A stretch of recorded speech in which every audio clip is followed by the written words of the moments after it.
Hello, everyone.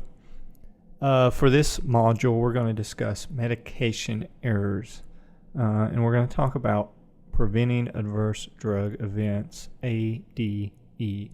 Medication errors are quite common. So each year, adverse drug events account for nearly 700,000 emergency department visits and 100,000 hospitalizations. Nearly 5% of hospitalized patients experience an adverse drug event, making them one of the most common types of inpatient errors. So this is a problem with significant magnitude. And a lot of these are considered to be preventable. But what you have learned, i.e., using the 5 rights, isn't helping. So we can go back and look at instances where an adverse drug event could have been prevented by using the 5 rights, but it still does not instill that into the culture of EMS or in medicine. So we have to take an alternative approach. And this approach also deals with transparency in healthcare. So if you make a mistake, we want you to feel like you can report that freely without fear of reprisal or retribution. So acknowledging that a mistake has been made, it allows us as system administrators to understand the processes that contributed to the error and make system improvements to prevent future error. And I would hope that at Jessamine County EMS, you can feel as though you can report a medication administration error freely without fear of retribution. And this is the type of culture that we're really trying to breed into Jessamine County EMS, one where you know that if you make an honest mistake, right? If you make an honest mistake, that you can come and report that freely so that we can all learn from that mistake and make changes within the system to help prevent future occurrences. And I think what we often find is that these errors or experiences, we probably shouldn't even call them errors, but these experiences are more system issues as opposed to individual provider issues. And part of this module is to implement system changes that will help you as an individual provider prevent errors. So there are 2 types of errors. There's the error of commission, which is a mistake that consists of doing something wrong, such as giving the wrong amount or the wrong medication. Then there's the error of omission, which is a mistake that consists of not doing something that you should have. So you didn't act when you should have. Now, defining these errors isn't really that useful unless we can actually figure out the events that led up or caused the error. So there are multiple contributing factors to medication errors. It could be drug packaging, labeling, and nomenclature, look-alike and sound-alike medications, such as Versed, Vecuronium, or in our new epinephrine 1,000 vials, they're really small and similar size to other medications. If we switch from the ampules, and then we got the vials of Epi 1,000 that look like other vials in our medication kit, and we did not provide proper notification that had changed, and that medication was given when it wasn't meant to have been given, then that could have been a system factor that contributed to a medication error. Then there's medication storage, stock standardization, and distribution. So I'll tell you about an event or an experience that I had with giving the wrong medication. It was a patient who just needed some fluids, and I asked my partner to hand me a bag of normal saline, a 500cc bag, and he spiked the bag, flushed the line, and handed me the end, and I hooked the end up, and I just opened it up about halfway, and I looked at the drip chamber to make sure the medication was flowing. As we were pulling in the hospital, I looked up at the bag and realized that there was red labeling on it. And this patient had about 250 cc's of lidocaine administered because I did not properly verify that the medication that was being given was the medication that I intended to be to give the patient. And then what we realized was that the lidocaine bag had been stored in a same drawer as the normal saline. So that was an issue with the medication storage. A medication such as that looks a lot similar to IV fluid probably shouldn't be stored in the exact same place as normal saline. Then there's drug delivery devices, drug delivery device use and monitoring. So think about IV pumps. What if you had an IV pump that once you took the cassette out of the pump, what if it just allowed the medication to flow freely and didn't actually lock off the administration set or the drop set, and the medication was just allowed to continue flowing? That would definitely be a contributing factor to a medication error. And then there are environmental factors, which we are most likely to encounter. It could be an issue of fatigue. You're on the back side of a 36 or 48. It could be noise. It could be vibrations. It could be that you're cognitively focused on something else. But there are a lot of different environmental factors, and we'll go into that in greater detail. So a lot of you might say, well, I would not make that error, or I would not make that mistake. This is a nurse from, I believe, Vanderbilt. And I'm sure that she probably has said those words before. I would never do that. I would never give the wrong medication. But she did. So she was working in the hospital, and one of her patients had to go to the CT scanner.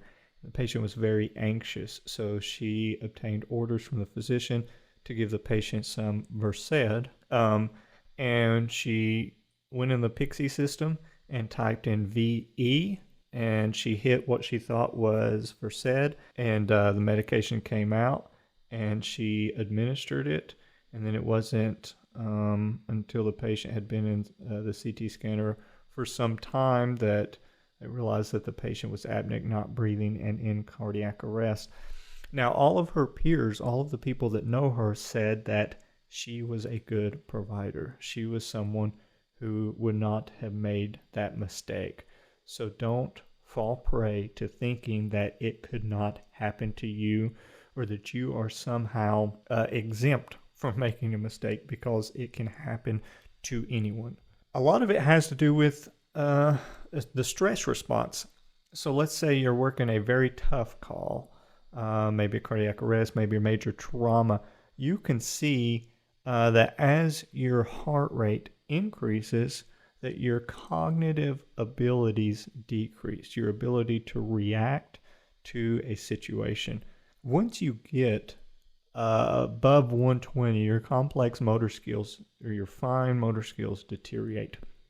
And then once you get above 150, the ability to cognitively process things deteriorates. You get tunnel vision, you have loss of depth perception, you even have auditory exclusion, and you lose your near vision. So anything above that, or at 175 and higher, you get an irrational fight or flight response. You get, you could freeze, and you can also void your bladder and bowel. This is actually very common in wartime situations. If we understand how the body physiologically responds to stress, then it's easy to understand how a medication administration error could be basically caused by an abnormal physiological response or not really an abnormal physiological response, but a normal physiological response to stress. Because we are, as humans, prone to making errors, we are implementing a new system called the Medication Administration Cross-Check Procedure. And essentially, what it does is it takes the individual provider out of the equation. It builds in some redundancy.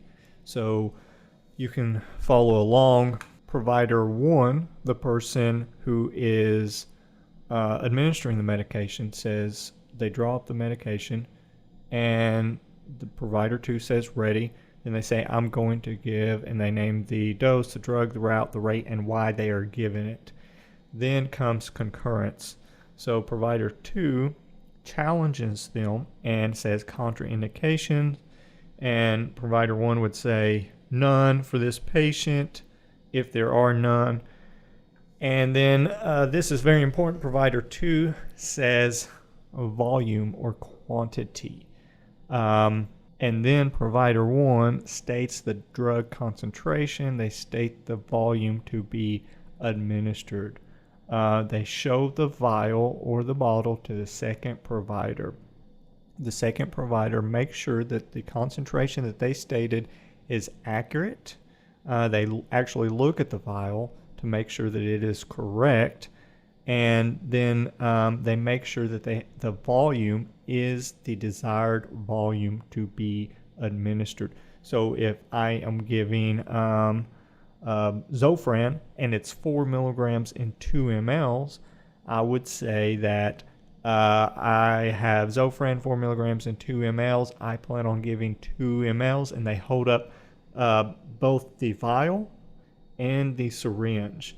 And then provider number 2 would visualize that and say, I agree, and give it. Now we have to be very conscientious of the red flags of lost situational awareness. So loss of situational awareness can occur to anyone as a normal physiological response to stress, and we need to know the red flags red flags to look out for when someone on your team has lost situational awareness, and that a verification is needed.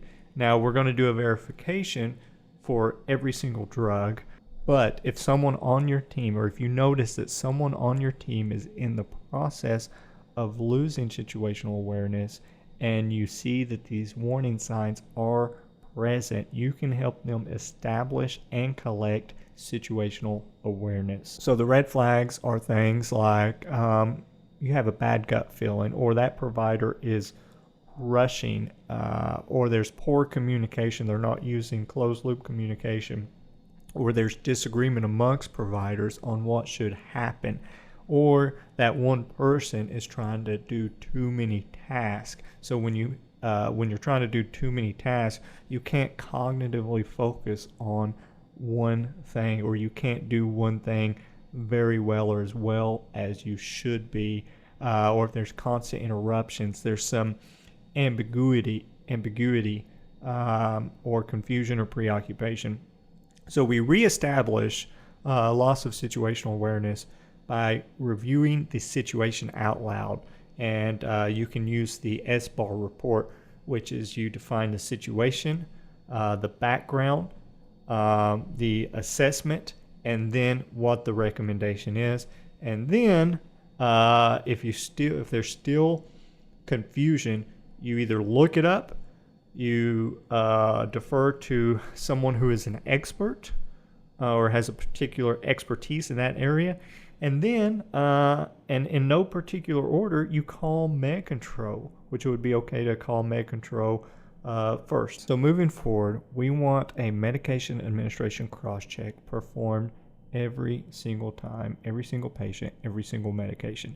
Now, a question a lot of people would ask is, what if you are in the back alone? Well, there are a lot of ways that you can perform a medication cross-check being a sole or single provider in the back treating a patient. One, you could tell your partner, say, I have this medication. I have 4 milligrams of Zofran. Concentration is 4 milligrams in 2 mLs. I'm going to administer 2 mLs. I have 2 mLs drawn up. What that is the time for you to slow down. Remember, slow is smooth, smooth is fast. That allows you to slow down and think about the medication that you're giving and ensuring that you are giving the appropriate medication, the appropriate dose, and the appropriate route, and that the patient does not have any contraindications. Or something I like to do is hold up the vial, hold up the syringe, look at the patient, and say, I'm going to give you 4 milligrams of Zofran, and I cognitively check that myself. Now, what this means is that you have to allow your peers to double check and verify you. You can't have an ego. You cannot have an ego when treating patients. And then we want you to freely report any medication administration error. And if there's any concern, if for whatever reason you feel like you cannot do that without fear of getting in trouble, I would love for you to come talk to me, and we'll discuss ways to make you assured that you can freely report these errors. And that's all for now.